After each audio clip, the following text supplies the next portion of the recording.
Vice President Johnson, Mr. Speaker, Mr. Chief Justice, President Eisenhower, Vice President Nixon, President Truman, Reverend clergy, fellow citizens. We observe today not a victory of party, but a celebration of freedom, symbolizing an end as well as a beginning, signifying renewal as well as change. For I have sworn before you and Almighty God the same solemn oath our forebears prescribed nearly a century and 3/4 ago. The world is very different now, for man holds in his mortal hands the power to abolish all forms of human poverty and all forms of human life. And yet the same revolutionary beliefs for which our forebears fought are still at issue around the globe.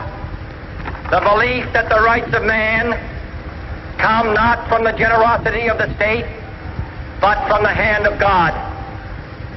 We dare not forget today that we are the heirs of that first revolution. Let the word go forth from this time and place to friend and foe alike that the torch has been passed to a new generation of Americans born in this century, tempered by war, disciplined by a hard and bitter peace, proud of our ancient heritage, and unwilling to witness or permit the slow undoing of those human rights to which this nation has always been committed and to which we are committed today at home and around the world.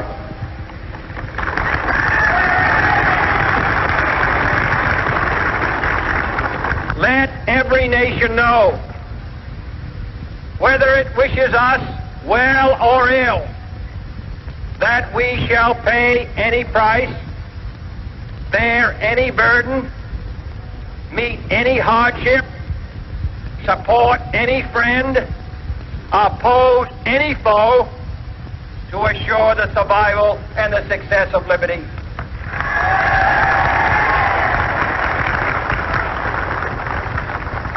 This much we pledge and more. To those old allies whose cultural and spiritual origins we share, we pledge the loyalty of faithful friends. United, there is little we cannot do in a host of cooperative ventures. Divided, there is little we can do, for we dare not meet a powerful challenge at odds and split asunder. To those new states whom we welcome to the ranks of the free, we pledge our word that one form of colonial control shall not have passed away merely to be replaced by a far more iron tyranny. We shall not always expect to find them supporting our view, but we shall always hope to find them strongly supporting their own freedom, and to remember that in the past, those who foolishly sought power by riding the back of the tiger ended up inside.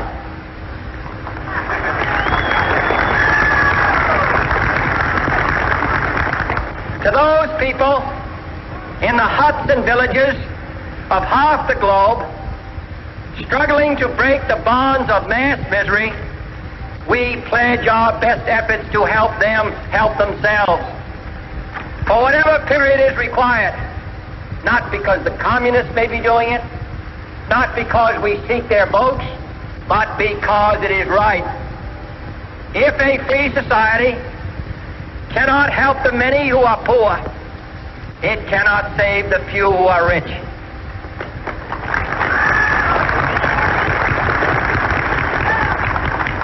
To our sister republics south of our border, we offer a special pledge to convert our good words into good deeds, in a new alliance for progress, to assist free men and free governments in casting off the chains of poverty.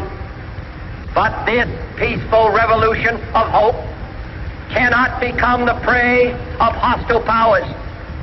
Let all our neighbors know that we shall join with them to oppose aggression or subversion anywhere in the Americas.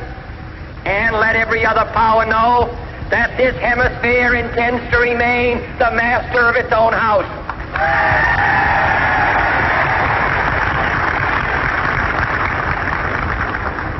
To that World Assembly of Sovereign States, the United Nations, our last best hope, in an age where the instruments of war have far outpaced the instruments of peace, we renew our pledge of support to prevent it from becoming merely a forum for invective, to strengthen its shield of the new and the weak, and to enlarge the area in which its writ may run. Finally, to those nations who would make themselves our adversary, we offer not a pledge, but a request that both sides begin anew the quest for peace. Before the dark powers of destruction, unleashed by science, engulf all humanity in planned or accidental self-destruction. We dare not tempt them with weakness, for only when our arms are sufficient beyond doubt can we be certain beyond doubt that they will never be employed. But neither can two great and powerful groups of nations take comfort from our present course, both sides overburdened by the cost of modern weapons, both rightly alarmed by the steady spread of the deadly atom, yet both racing to alter that uncertain balance of terror that stays the hand of mankind's final war. So let us begin anew, remembering on both sides that civility is not a sign of weakness, and sincerity is always subject to proof. Let us never negotiate out of fear, but let us never fear to negotiate.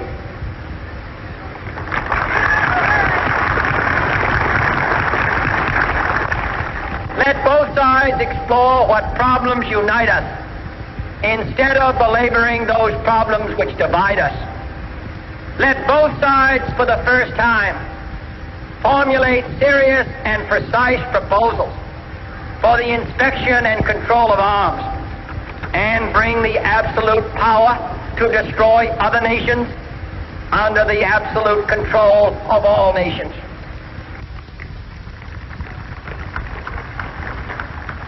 Let both sides seek to invoke the wonders of science instead of its terrors. Together, let us explore the stars, conquer the deserts, eradicate disease, tap the ocean depth, and encourage the arts and commerce. Let both sides unite to heed in all corners of the earth the command of Isaiah to undo the heavy burdens and let the oppressed go free. And if a beachhead of cooperation may push back the jungle of suspicion, let both sides join in creating a new endeavor, not a new balance of power, but a new world of law, where the strong are just and the weak secure and the peace preserved. All this will not be finished in the first 100 days, nor will it be finished in the first 1,000 days, nor in the life of this administration, nor even perhaps in our lifetime on this planet. But let us begin.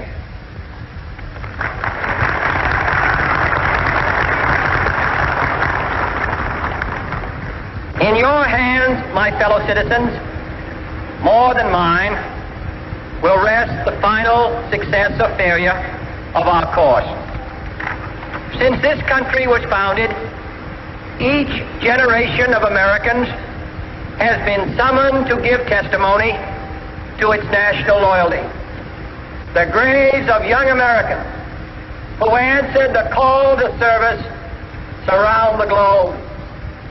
Now the trumpet summons us again, not as a call to bear arms, though arms we need, not as a call to battle, though in battle we are, but a call to bear the burden of a long twilight struggle, year in and year out, rejoicing in hope, patient in tribulation, a struggle against the common enemies of man, tyranny, poverty, disease, and war itself.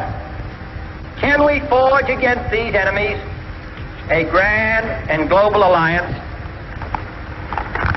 north and south, east and west, that can assure a more fruitful life for all mankind?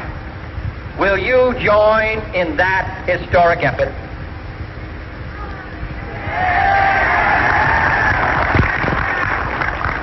In the long history of the world, only a few generations have been granted the role of defending freedom in its hour of maximum danger. I do not shrink from this responsibility. I welcome it.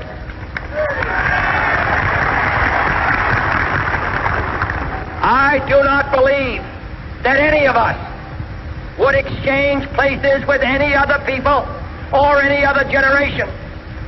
The energy, the faith, the devotion which we bring to this endeavor will light our country and all who serve it. And the glow from that fire can truly light the world. And so, my fellow Americans, ask not what your country can do for you, ask what you can do for your country.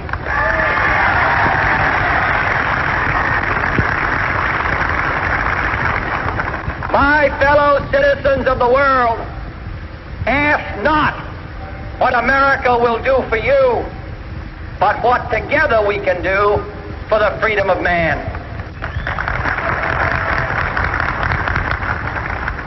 Finally, whether you are citizens of America or citizens of the world, ask of us here the same high standards of strength and sacrifice which we ask of you.